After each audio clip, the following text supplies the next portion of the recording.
Hi, I'm Jennifer Quick, and this is Soul Clarity Coaching. Today's video, we're going to talk about the April energies, and we're going to talk a lot about the battle of spirituality that is happening right now. When you look at the world, personally, I find when I look at the world, I am completely baffled as to why it is unfolding the way it is until I look at it from a higher perspective and through the lens of a spiritual battle taking place. Then things start to make sense as to what is actually happening. We're going to talk more about what that battle actually is, how it's showing up, and a little bit about what you can do to navigate through it. If you like this content, want more of this information, please like this video, subscribe to my channel, hit that notification bell. Let's get into it. So I want to talk first about April. Um, there's a few things going on in April. It's got a lot of high energies right now. As many of us know, we have a lot of solar flares as we are at what's called a solar maximum, which means that the amount of solar flares coming off of the sun and heading towards Earth and hitting Earth into our atmosphere is at its peak in the cycle. So the sun's solar flares actually cycle. I believe it's 7 years, and I don't remember exactly for sure, but I thought it was every 7 years or something like that, or yeah. Anyhow, it's on a cycle, and there's a peak and a minimum, and right now we are at the maximum, which is the peak, which is why there's so much talk about solar flares. Solar flares hit our atmosphere, and they are sending radiation, light, energy to Earth throughout our atmosphere. This energy affects us. So, in some ways, it can affect technology. It does make technology glitch sometimes. If it's large enough, there is potential it could wipe out technology, although we haven't experienced that in modern times. There is talk about a solar flare that hit Earth back in the 1800s, wiped out the telegram. Uh, I don't know a whole lot. It's not happened right now. There has been glitches, though. We certainly do find glitches. Some of those tech glitches are also interference from the whole battle that's going on amongst countries, which I'm going to go into a little bit in a bit. So that is one of the major things happening right now. So we've got major solar flares because we're in a solar maximum of the cycle, which is why there's so many flares. And they are particularly, not only are we in the maximum of a normal solar cycle, which we go through on the shorter period, that particular solar cycle we are going through is also at a solar max compared to the cycle that solar cycles go through. So a cycle upon cycle, how you want to put it. So we are at a very high. It's not something that's never happened on Earth. All right. This isn't some new phenomena only happening right now. All right. But it is very intense. So, and it can cause a lot of body. If you want to know what it can cause for your body, there's another video in my video on my channel here talking about solar flares and how it affects our bodies and explaining more of what they are. But I want you to just know right now that the end of March, right through April, we have huge solar flares happening right now. In addition to that, we have April 8th. People are talking about we have the big solar eclipse. Now, we had a lunar eclipse here on, I think it was March 25th, and now on April 8th, our full moon, we're going to have a solar eclipse. What this is when the moon passes in front of the sun and blocks it out completely so that it casts a shadow on Earth. Now, it doesn't cast the entire globe into a moment of darkness. It has a path that it hits the Earth through. Solar and lunar eclipses happen all the time. We have what's called eclipse seasons, which tends to be spring, April, right? And it tends to be in October. I think it's October. Yeah. So this happens all the time. What's different about April 8th is that it's happening across the USA. So the shadow that it casts, where there will be a couple of minutes, we're talking like 2 to 4 minutes of darkness, and not a blackout. We're talking like nighttime, middle of the night. that kind of darkness. Okay. And it's going to cast a line of darkness that is going through the United States. And not everywhere across the entire United States and Canada and Mexico is going to be cast into darkness. There will be most areas across, particularly the US, parts of Mexico, parts of Canada, will see a reduction in light, in daylight. So it'll be darker, the skies will be grayer for the time period that's passing. It is passing early afternoon. All right. So that's what's actually happening. And it's happening in the USA. It happens all the time, but usually it seems to happen in other countries. This one, the last time it happened in North America, across the USA, was in 2017. The interesting thing is in 2017, when that solar eclipse happened, it cast a shadow in one particular direction across the United States. And now this one, which is the very next one, is actually casting it in a different direction. So it forms an X across the United States. So there's all sorts of talk about this X marking the spot and on all these different things. But it just happens to be the cycle. All right. It's all nature, it's all natural. It is been going on for eons and eons of time, probably longer than humans have been around. This is not, as long as we've had a moon, this has been happening. Okay. So as far as that is concerned, it's not like everything's going to melt down. The interesting part, though, is that it is happening across the United States. Now, why this has a bigger impact on the world than, say, if it crosses Germany or it even crosses through Russia or it crosses through India or Africa or anywhere else is because, let's face it, the United States is the dominant global leader on the planet. They got their little fingers across the entire world, and all of our world organizations, like the WHO, like the World Health Organization, the UN, the NATO, all these things are all based with strongest from the US influence. Okay, so having this solar eclipse hitting USA predominantly, it is like shining a shadow on the biggest influence on our planet for global economy. So that's interesting. Now, when there's all sorts of, now this is where we're going to start going a little deeper into this. Now, I want to be clear. When the moon passes through between the sun to the earth and it casts that shadow for approximately 2 to 4 minutes is what it's expected to do. And yes, if you have power from a solar panel for those 2 to 4 minutes, your solar panel will not be getting solar light. It'll be this minor dip of that many minutes. It is not all of a sudden all solar is going to go down for any length of time. There's no reason for that. There's absolutely no logic to that. Okay? It's a mild dip. No more than what your solar power charging devices do overnight, except that the fact that it's not over the course of 8 to 10 hours of a nighttime cycle. It's only a matter of 2 to 4 minutes. Okay? And overall, the course of that day, the light on North America is probably going to be an overcast type of light. It's going to be a dimmer light than a typical summer day. That's it. So don't buy this big hype that's going on. All right. And on top of that, Texas, I think, has the highest level of solar produced energy in their energy grid.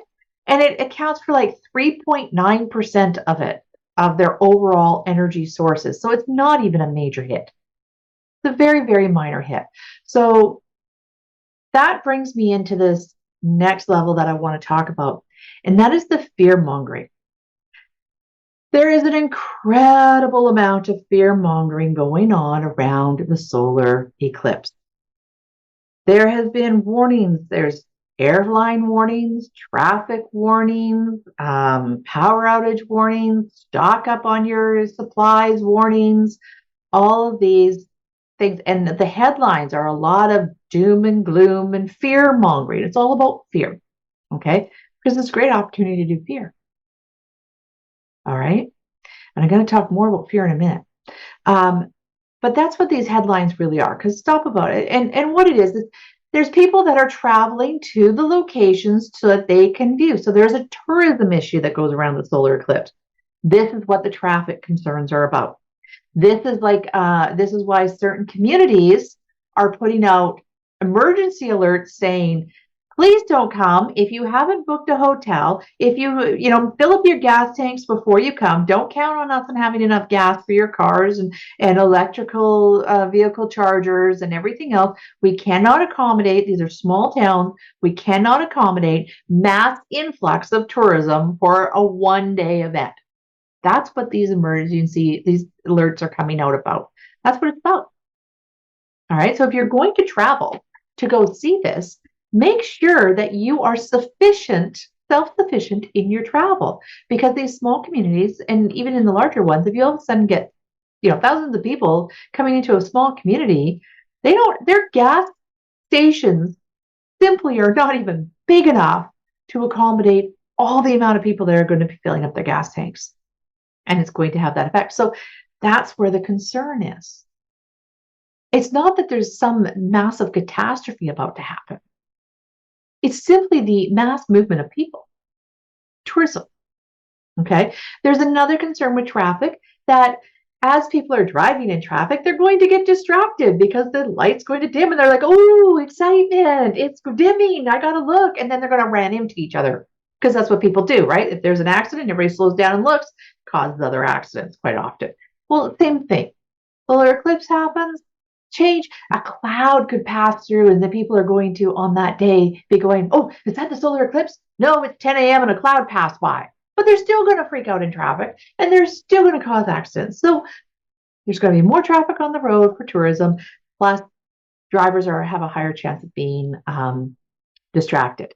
Okay. And again, solar flares, solar issues, things like that. Could be some computer glitches, could be glitches in our cell phones, tech glitches, drop calls, whatever. That's all pretty normal stuff. All right. Don't get too worried about it. Now, I want to be very clear here. The idea of stocking up and being prepared for, minimum of a few days, preferably 2 weeks. Some people even go longer. I absolutely think you should be. Everybody should be. You should be prepared not to have to leave your house for at least 3 days, if not 2 weeks or longer. All right. Not out of fear, just simply you buy life insurance. This is probably going to serve you better than life insurance. Who knows, right? Like, you buy life insurance, you put insurance on your car. This is insurance on your food. You can't insure food because it's not going to process. You have to actually have it in your home. Have batteries. This is called prep for care. Think of it in the same way as you buy insurance. You buy for your car, you buy life insurance, you buy insurance for your home. It's a form of buying insurance. Buy some stocked items so that you don't have to leave if things happen. All right, we never know. So, but I am saying that logically, there is no particular reason why anything should go wrong on that day. Like I said, this happens twice a year, all over the world. So, why is all this fear mongering going on?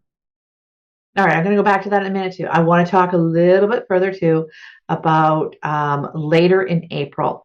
There is, actually all of April, as of the 1st till I think it's the 24th or something like that, we have this Mercury retrograde going on, which means when we have Mercury retrograde, which is so much talked about nowadays. And again, I'm not an astrologer, so go deeper with an astrologer, but I'm just bringing out the highlights to make people think.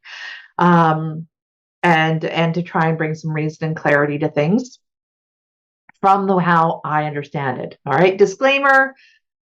If this resonates with you, great. If it doesn't resonate with you, then move along. No big deal. But if you do like it, subscribe, like, and hit that notification. Anyhow, where was it? Oh, the Mercury retrograde. It's like a flashback to Mercury has this like whiplash thing where you're like, flashback to crap you haven't dealt with. Shadow from behind. So like last Say I think the last retrograde we had was in the fall or something like that, and you at that time were flashing back and cycling through, and you went through a healing process where you healed some emotional issues around your relationships, and so you moved through that retrograde period, and your relationship has been thriving, and now all of a sudden you're like everything's been going really well, and then boom, Mercury retrograde happens again, and all of a sudden your relationship issues flare up. It is just a shadow. It's like a slip back into the shadow. Did I pick up all the lessons? Did I figure it all out? Have I dealt with the details? Yep, I have. Moved forward. That's kind of how we want to think about it, because energy is moving so fast right now. We want to keep moving forward into a new world, and we don't want to be living in a past. We really want to be in a position where we're letting our past go. We're healing what is stuck and releasing what is stuck and really turning our focus towards the future. All right. So that's the Mercury retrograde that's going on right now. Now, the next thing I want to talk about is towards the end of the month. And I think, I'm not sure on the dates. Again, I'm not an astrologer, but I'm thinking it's like the 22nd or the 26th or the 21st or somewhere 20th, like somewhere in those dates. We have this Jupiter, I think it's Jupiter and Uranus and Pluto alignment thing happening. And basically, it's actually really exciting because it's shining truth on, and it's only a short period that we're going through it. Then we're going to pull out of it and then we're going to be back into it at the end of May. Okay. But it's all about money, finances, which is pretty interesting because money reveals truth. Money amplifies everything that it is. So when there is corruption in finance, it will be amplified. When there is charity in finance, it will be amplified. When there's creativity, it will be amplified. When there's generosity, it will be amplified. Where there is greed, will be amplified, and it will be revealed. So I personally am expecting that we're going to get a lot of truth revealing through our politics and our banking and our stocks and things like that. On one hand, a lot of truth revealing of the corruption that's there. But on the other side, there's a room there for a lot of people to make a lot of money and thrive, like leap forward in thriving under those energies. And so we're going to have a glimpse of that here at the end of April. Then we're going to slide back into being more relaxed about it. And then come the end of May, I think it's May 25th, we head into that energy for at least a year or more. So it's pretty exciting what's coming up. One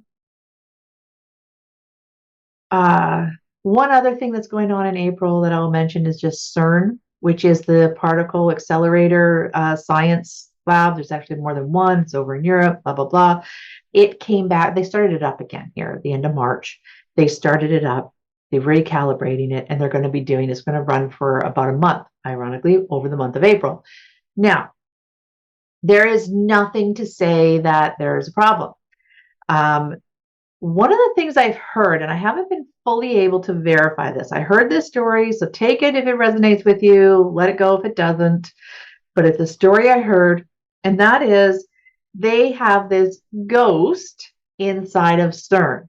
And what it is, from what I understand, is that the particle accelerations from the very beginning they give off a resonance. When you got the particles going around really super fast, like the speed of light is what they're working with, super fast, and the vibrations that it's giving off has actually accumulated to being like a anomaly that has shown up third dimensionally, and it's actually gotten stuck in the fourth dimensional aspect. So it's like an echo resonance in the fourth dimension that they're calling a 4D ghost, because they can't see it, because it's not third dimensional. It's being caused by the third dimensional, but it's in the fourth. And if you want to know more about 4D ghosts and stuff like that, again, I think I have a video on ghosts. And if not, I'm going to do some more about that because it's really quite fascinating, the 4D and all the different different things that go on in it. But that's what this ghost is. And they are talking about, in the recalibration that they're doing, they're talking about they figured out how to release it because it's been building. since the beginning that CERN had, and CERN's been in operation for like 30 or 40 years or something like that. And it has been created right from the beginning. And it's just every year it kind of gets big. Every time they run it, it gets bigger. And so my understanding is they figured out a way that they can release it to bring everything. That's part of this recalibration that they're doing. Although nobody actually knows, because this is all scientific experiments and everybody kind of freaks out with a lot of worry and concern, because we really don't know. And we're dealing with particles, smashing particles together at the speed of light. We're recreating the Big Bang that supposedly started everything. Like, we're dealing with some really heavy scientific material that we don't really know anything about. And so there is concern as to what the impact of that is. One of the concerns people talk about is that it could be creating a black hole that sucks everything into it. Which, I mean, I've heard that many, many times over the years. That, as soon as CERN fires up to do anything, everybody's like, "Oh, it's a black hole." We don't know. Again, it's fear mongering. In the end, it's fear mongering. We don't really know what's going to happen. It's not anything out of pretty much normality. But the interesting thing, and this is where I'm going to talk about this spiritual battle. So that's kind of the layout of the land of what's happening over the next month. Now I want to talk about the spiritual battle that's been going on, because it is in peaking right now. It just keeps getting bigger and bigger. This spiritual battle, the tension that is going on is huge. So what is happening is the earth, humanity, we are evolving, becoming more of what we are. So from a human perspective, what this means is we are actually embodying into our physical consciousness more of our soul energy. So our souls exist across 12 dimensional aspects, and we've been, third dimension is our physical, fourth dimension is our emotional mental, fifth dimension is the awareness that we're all interconnected, and then sixth dimension is putting that into action, which, please pay attention. I'm putting out, I'm doing a couple of guest speaking appearances and videos and everything all about going beyond the fifth dimension. And that's what that's a lot of what I work with people is. Most of us who are listening to this video, if you made it this far through this video, chances are I'm pretty confident in saying you are most likely already in a 5D awareness. You're already embodying the fifth dimensional aspects of your soul. And many, many, many of you are actually pushing up and ready to step into embodying that sixth and seventh dimensional aspects of yourself. And that's what I love to work with people, because it's an incredibly powerful time. So anyhow, watch out for that, going past the 5D. Anyhow, so what is going on is, because consciousness is expanding, and when we become interconnected, we realize how how what one person does affects another. And that's what's playing out across our society. So as a collective, we are well into the fifth dimension awareness factor. All right. But when we move into that awareness, we become separated again, and we start separating into, it's really an evolution of our species. And as humans, there is some of us that are going to remain with biology, and some of us that are going to go towards more of the tech integration, some of us that might ride in the middle. And that's kind of what we're waiting to see as a collective, what happens with us is this. And all of them have good aspects. And they all have, limiting aspects. But there is another force that actually wants to keep us in the third and fourth dimensional aspects. They don't want us to expand. Because once we expand past the fifth dimension, we become divine creators of our own experience. And we cannot be controlled the same way that we've always been controlled. So this humanity really in the lower vibrations is enslaved. We do the work of feeding into a lower vibrational energy. And there are beings that exist on that third and fourth, fifth dimension, and they want to stay in that lower vibration, and they want to hold us there, and they want it so bad they will do anything to keep us there. And the only way that you can keep humanity from expanding and it's keeping a person from becoming more of their higher self is through fear. And so they will do anything to create fear, and they feed and they grow and become more powerful from absorbing the energies given off of fear. All right. And it gets very, very dark. As we know, there are some very horrifying, horrifying dark things. If you in any way doubt the depth of darkness that is an evil, true evil that's on this planet, just watch our media. Look at some of the movies that are put out.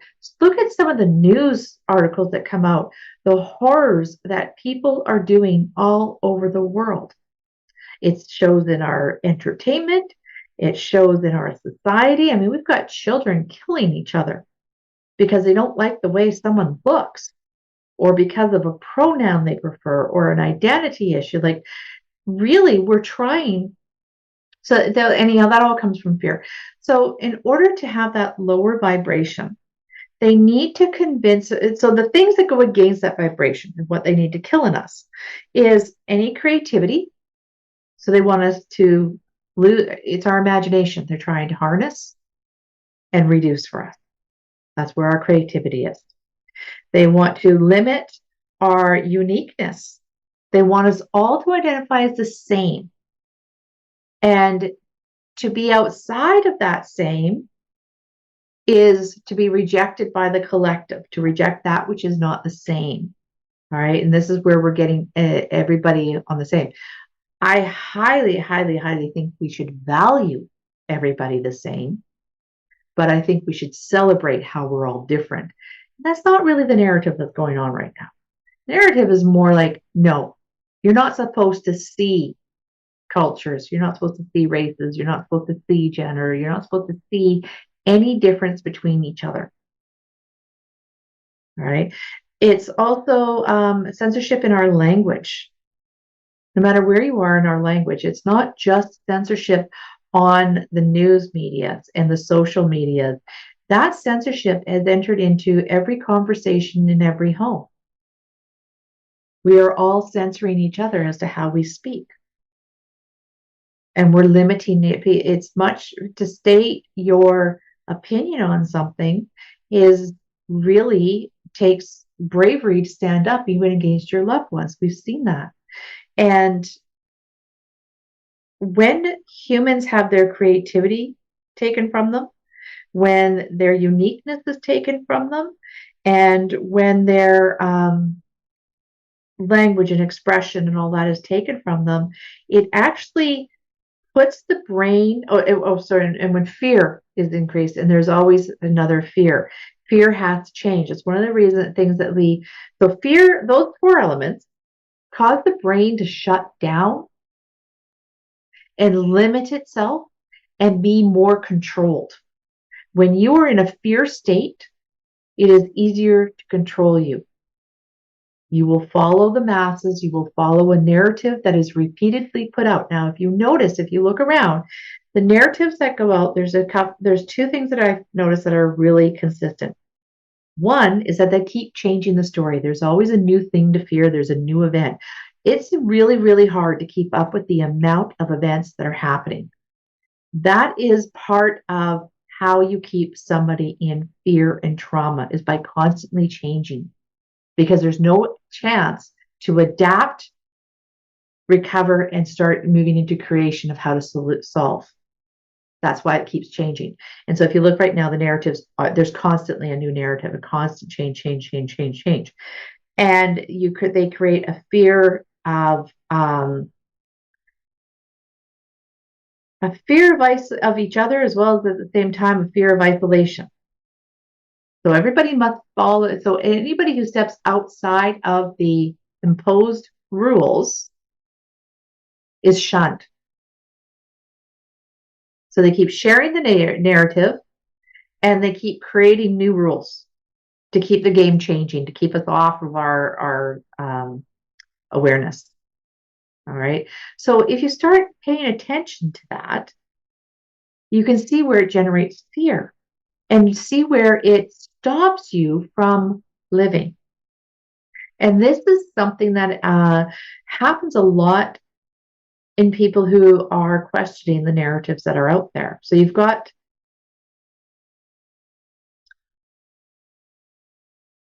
there seems to be like the people that are in denial of anything going on, and they're just already blindly following and being complacent in what is taking place.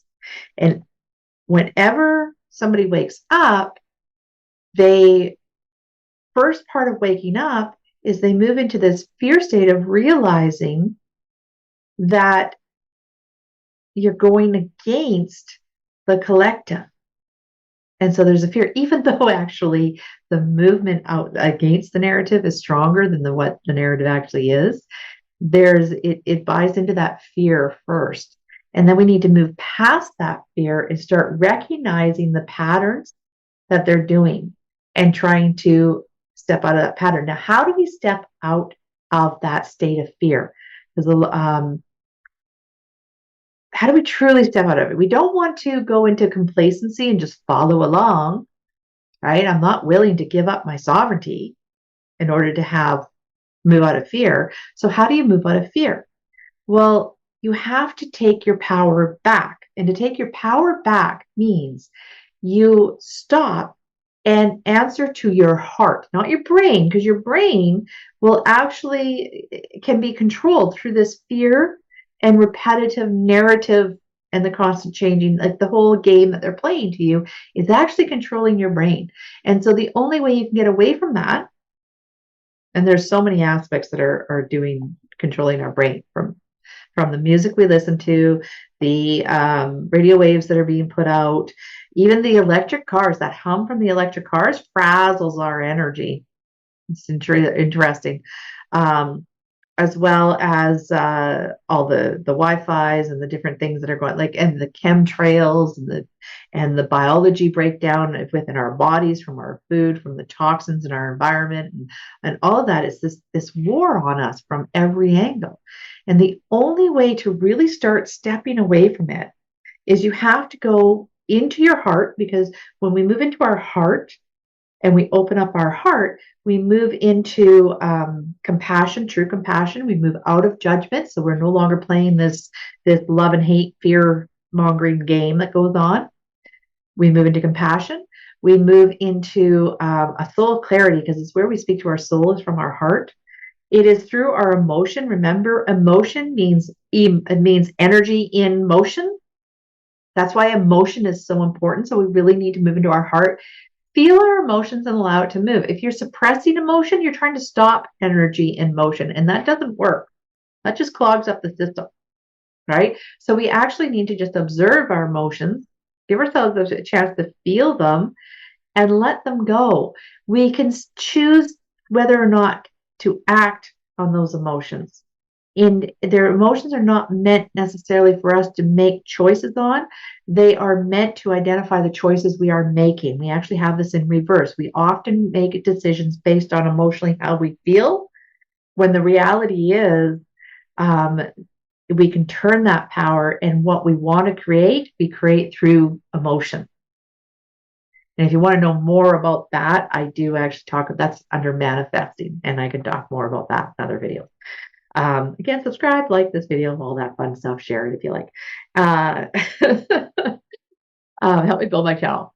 So moving on. So you got to go into your heart. You got to breathe into your heart. You got to close out the outside world and go inside yourself and find that resonance in your heart. Find that point at which you drop and you become in the present moment through the heart. Right? Now you have some clarity as to what is your personal truth. That's where you will find your personal truth. What is right for you, what is not right for you. If anybody knows anything about kinesiology and muscle testing, this is where you really want to you can use muscle testing, because you can ask your heart what the truth is. And your heart, if you're standing, your heart will lean forward towards something if it's a yes, and away from something if it's a no. So you can get into that state with your heart. The second thing you want to do, once you get that drop down into your body, into your heart state, and you've shut out the rest of the world, and you're now looking at what is right for me. Look to be aligned to the planet that we're on. The way our leadership and scientific leadership, I'm not saying all science, because there's a lot of science that's really good, but unfortunately it's silenced. If you want to know real science, you got to dig into the science magazines, and that's where you can start to uncover some of this stuff. You'll catch articles that come out and then all of a sudden get buried, right? So science magazines are a great place to get some good sources, and you really got to do your research to find things before it gets changed, right? But anyhow, you want to be aligned to the planet, because our science, our technology, our leadership development, the narrative that is being trying to control us and take away our freedoms is actually at contrast to the earth and its natural environment. So if we go into our heart, we go drop down into our heart, and we ask what is right for us in alignment to the earth. What does the earth give us? Because the earth gives us everything we need. And so we want to get as close back to the earth as we can. And when we do that, it's simple. It doesn't take us long to do it. And it's a great practice to get into. Then we can actually move past fear. Because when you move into your heart and you connect with the earth, the planet that you're on, that which you are a part of, you're the nerve system of this planet. When you tap into that, you move past fear. And at that point, you can choose to be in harmony with the earth and in harmony with the state of love and compassion and caring. Right? So that's how you can move out of this fear state. And when that happens, our entire system relaxes and our brains light up. Our creativity lights up. Our intelligence grows up. Our immune system increases. Like all those medications that you're taking from pharmaceuticals, that's how you get off of them. I'm not telling you to get off of them, because there are side effects to so many, and there's a cycle that you've gotten caught into. But the start your way out of that is get connected with the earth, your heart and the earth, and in harmony to what's right with you. Find your sovereignty, your clarity. Start thinking for yourself what is right for you in the earth, and you will start to uncover your own health, physically, emotionally, mentally, and spiritually. And that's how you'll move forward. And when you do that, you are now actually stepping into true sovereignty, which is starting to embody your sixth dimensional self. And that's where I'm going to leave it off. I hope I accomplished everything I wanted to. I think this video ended up being longer than I intended, but that's okay. I hope you enjoyed it. Please, if you did, share it. Leave me a comment. I want to know what you think about everything I said here. Like, if you have any thoughts, let me know. Throw it in the comments. Just the last minute, like my video, share, subscribe, all of that. I do have some new programs coming out. I have a brand new program. I have not been producing videos. I have not been doing much in the way of work, getting word out there, because I have been deep in transformation development. And I am bringing forth, it's just starting as of today was the first day I actually shared it a little bit, and it's actually going to be coming out. And it's working through our money blocks. It's called Financial Alchemy. And it is based around the financial architects, of money architects, and it is all about taking back your power.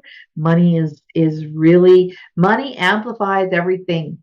So it's a great place to start. It's a great place to identify our blocks and where we need to grow. And we need to get money out of the hands of evil and into the hands of good, which is you and me. So that's what Financial Alchemy is about. Take a look for that. I'll probably put a link in this video. So anyhow, thank you for joining me. Love you all. Mwah. See you later. See you in the next one.